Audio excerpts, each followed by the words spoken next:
Hi everyone and welcome back to the Crafty Yellow Camper, and I'm back again today with another card using the Window Wishes stamp set and dies, but I'm mixing it up a little bit this time. I've thrown in some different embossing folders and I've actually brought in the Trees for Sale stamp set and dies as well. All will become apparent. So please excuse my messy grid paper, I must clean that up. I have it laminated so that I can just wipe it over rather than going through loads and loads of different sheets of paper. So I like to be a little bit eco-friendly if I can. So I've got a pile of stuff here, so let's get started and I'll show you what I've done. So do you remember in the first card that I posted with the Window Wishes, we were left with this frame and this internal sort of door, if you like, from when we cut a window frame and then cut a grey metallic insert to go in to make the window. So I saved these pieces because they're die cut and I hate to waste stuff, and I had to think about it and I thought that we could make this into a small door. My initial thought was for the gnomes, but I don't actually have that current gnome set that's in the seasonal. So what I've done is I've reattached the inside just with some sellotape on the back because nobody's going to see it, but I have only done it on one side because I can't make my mind up yet whether I want something to be sort of popping out of it or not. So the first thing I'm going to do is work on this. I should just say that I've got a C6 card base in Sahara Sand, which in the UK is half of an A4 sheet, and I'm guessing in the States and Canada and what have you that it would be half of whatever your sheet is to make a card base. Okay, and what I've done is I've just embossed that with the bricks and mortar embossing folder, which is this one. Okay, and then I'm just going to go over that a little bit with my craft white ink pad, if I can get it out. I don't want loads of it on there. I just want to catch some of the shape of the bricks because we want this to be an outside. So I'm just grabbing a dauber and I'm just going to hope that my craft white ink pad has actually still got some ink on it. It might be too dry. I haven't used it for a little while, but we'll see. Oh no, it has still got some on there. And I'm just going to highlight a few of the bricks. There's no need to do the whole card front because we're going to have our door in the middle. So I'm just doing some of the outside. And it's actually in my favour that this is quite dry because if it's wet, it takes a long time to dry off. You can dry it with a heat gun, obviously. Okay, so it's just given that a little bit of sort of something on there. Let's get that out of the way so I don't get that everywhere else. Okay, and then I'm going to bring my door back in, and you can see we only needed to do part of it because the door's going to be towards the bottom, but I have noticed here that we've got this section in the middle. Sorry, I'm off camera. This section in the middle here that hasn't got any, so I'm just using what's left on the dauber just to pick out a little bit of that detail, and it just makes it pop a little bit more. Okay, so we've got our door. As I said, I've used the frame that cuts out when we cut the window, and I've used the internal bit that we cut out because we put a grey middle in there. So to make it look a little bit more like a door, I mean, I'd love a blue door, you know, who doesn't love a blue door? To make it look a little bit more like a door, what I've done is I've used, if you haven't watched my first video using Window Wishes, you need to go back and watch it because you'll see where all these bits and pieces are coming from. So when you cut out the grey window frame, there's well, I cut it in grey because I wanted it to look like metal, but whatever colour you cut it from, there is a rectangle left, and what I've done is I've cut that rectangle down and I've cut it down to 5.5 centimetres and made 2 panels of 2 centimetres wide. So I've just trimmed it a little bit and then each way, and then what we're going to do is just going to use some Tombow on those to stick those to our door. Just making sure I've got the right side up. Doesn't really matter which side round you use it, but you do want to try and make sure that it is both the same side. Okay, and then these are going to be stuck. Sorry, my camera's a bit further back today. These are going to be stuck on the door, so they look like wooden panels on the door frame. Oh, and I've already made a right mess with the glue. If the glue squidges out, leave it to dry and then you can get it off with a glue rubber.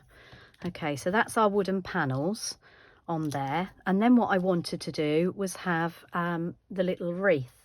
So this is the little wreath from the Window Wishes set. I'm actually going to raise that up on some mini dimensionals.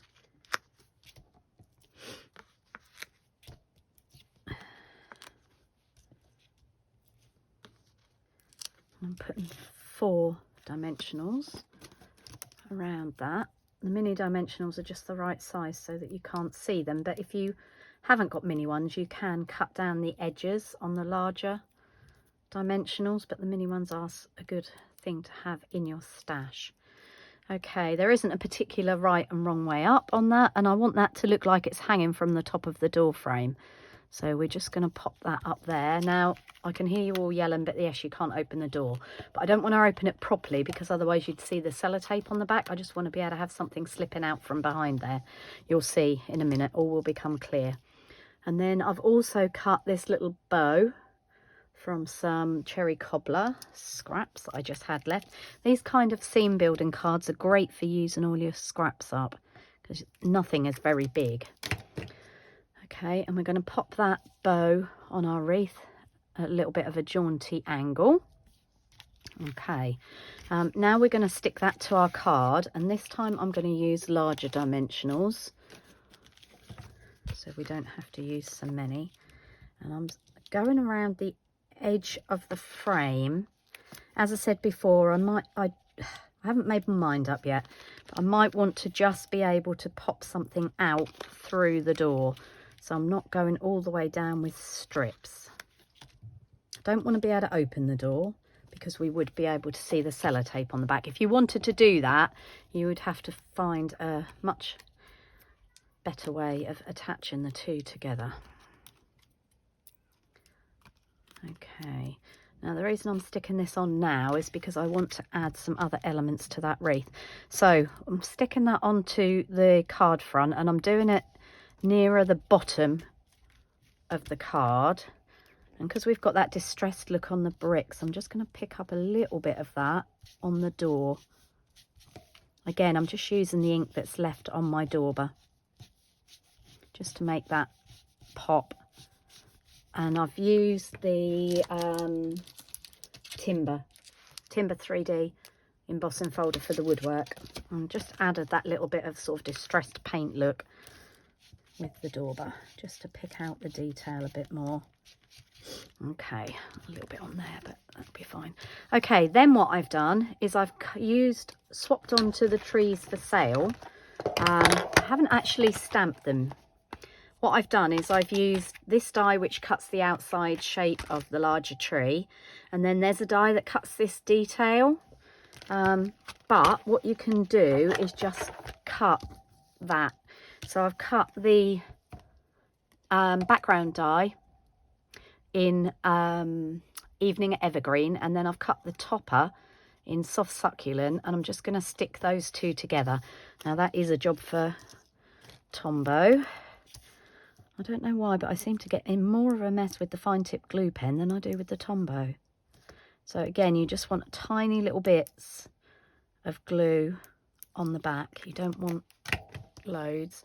If you find you struggle just to get a tiny little bit of glue, top tip is to either die cut these after having put some of our double-sided adhesive sheets on the back, so that when you die cut, you stick your cardstock to the adhesive sheet, die cut it, and then when you peel off the back, obviously it's like a sticker.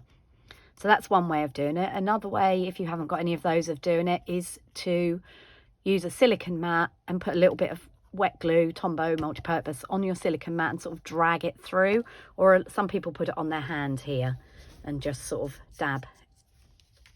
Right, so I'm going to put some dimensionals on the back of our tree, and again I'm using large ones because it's plenty big enough. Oh, I managed to pull one off there and actually pull the backing off at the same time. They obviously weren't very securely attached.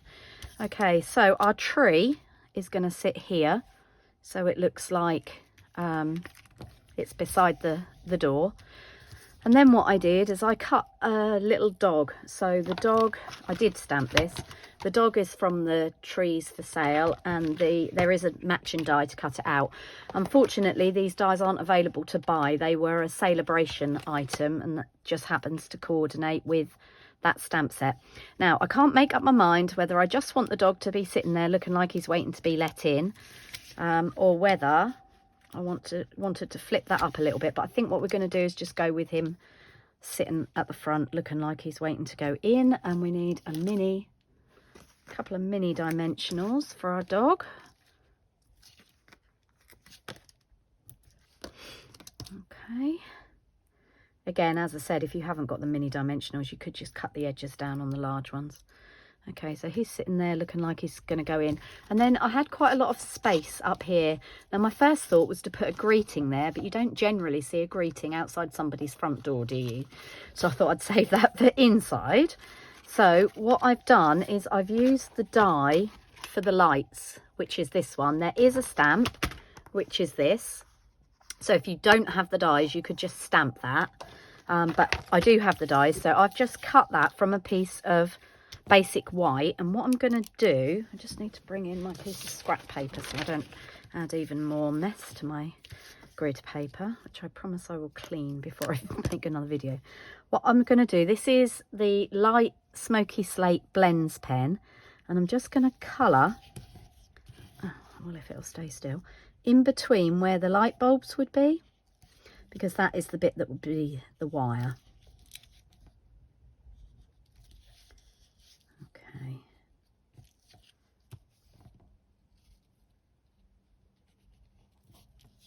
So I'm just colouring along the top bit because that is where the wire would run. And then what I'm going to do is bring in our, didn't do that very well, did I? Bring in our pearlized effects again, but before I do that, I'm going to stick this onto the card so I don't have to handle it when it's got that pearlized effects on it. So I'm just putting a little bit of glue. You possibly could raise this by cutting one of the mini dimensionals in half, but I'm going to glue mine on. And it's really important to use a wet glue when you're trying to stick things onto an embossed section, because obviously it's not all the same height. Okay, so we're just going to give that a minute. I'm just going to hold that down there for a minute while I wait for it to glue. Okay, and then what we're going to do, I'm going to come in with the red and the white. Just get that blends pen out of the way. The red and the white pearlized enamel effects. You've seen me use this before, so you know it makes, when it dries, makes like a pearl. And I thought this would work for our light bulbs. So I'm just trying to get them the right size so they fill. And I'm doing every other one. And obviously that will self-level and then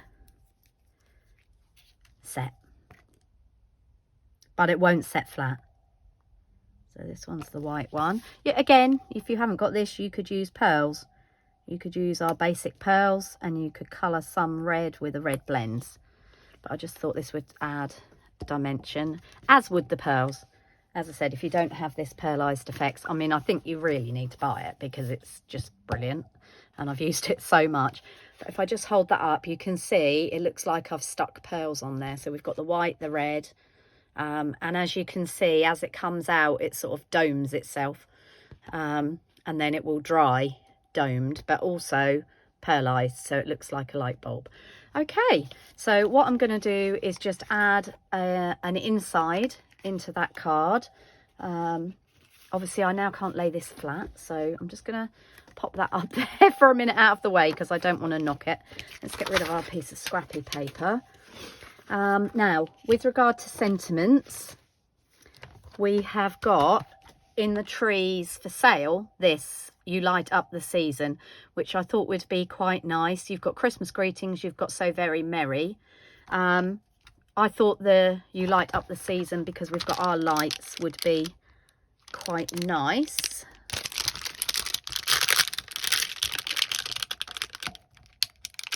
So you've got a choice of colours really that we could pick to use.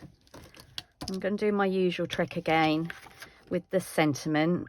Get it the right way up, line it up on the grid paper, the side down that stamps, and then put your block over the top to get it straight. And that's going to go across our middle there. And I could choose, I've got a choice of colours. I could go for the cherry cobbler.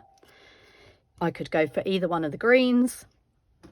I could go for the brown that I've used to do the dog, which was soft suede, or even the green or the door colour. And that's what I'm going to do. I'm going to go for the same colour as the door, which is Orchid Oasis. I'm just going to ink that up. Line my grid paper up using my, line my insert up using my grid paper. That still doesn't look very straight, but anyway. Okay, and then what I'm going to do is just add this to the inside of the card. So I'm just going to put some glue on the back there. And I could have stamped on that. I could have stamped a little tree, and I might well do that. I'm just trying to put this in without sticking down the pearlised effects. I probably should have done that last. Okay, so there we go. So we've got our greeting in the middle, and there's our little door card repurposed from the leftovers from our window card. So I hope you like it, and if you do, don't forget to give me a thumbs up, share my video, or if you haven't already subscribed, I'd love it if you would. If you don't have a Stampin' Up demonstrator locally and you're in the UK, then I'd be happy to be your Stampin' Up demonstrator. So that's all for now from me, and I'll see you again soon. Happy stamping. Thanks for watching.